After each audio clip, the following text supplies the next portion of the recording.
बर्तमान समस्ते भाई माने जो मैंने बाहर अच्छा समस्ते पेंडाल आसतु अनुगुल ब्लॉक बाबू कैलाश बाबू एक्स चेयरमैन आपण को सादर समस्त हुड़ाहुड़ी देवा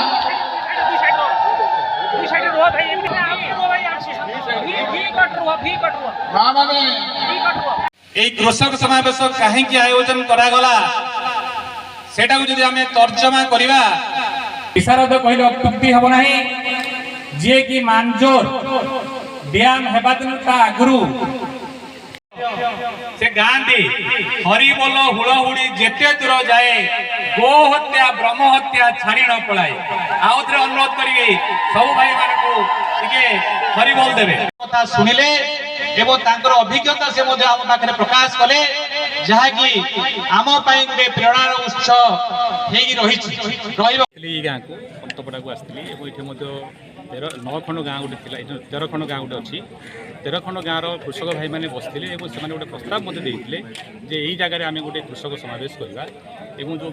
विभिन्न समस्या कृषक मान अच्छी से विषय आम माने आलोचना करवा एवं केमती सरकार पाखे पहुँचे ताकू आखि रखी आम चिंता करूँ जे आम जो पूर्णिमा पर श्रावण पूर्णिमा पर बसिले जेहतु चाष कार्य समस्त सरी जाता आम आज दिन ठीक कलु एवं आज दिन धार्य है समस्त जनागला गोटे पैसा मत देती आसला मैंने पैसा कि मोर प्रस्ताव था माननीय मुख्यमंत्री पाखे जे आम आठमल्लिकर 2टा जगह गोटे हूँ बइंडा आ गोटे हूँ आखंड जो जगह कि आम परिवा बहुत मात्रा आम बिक्री हुए और राति लोक मैंने से परिवार रखिक राति बिकती और बस जो मैंने सब बइंडा छक देखिए जाती सम्बलपुर जो बस आसे कि आप कटक जो जाती सम्बलपुर लोक से कि राति निहती बढ़िया बहुत बढ़िया मिले प्रत्येक भेराइटर पनीपरिया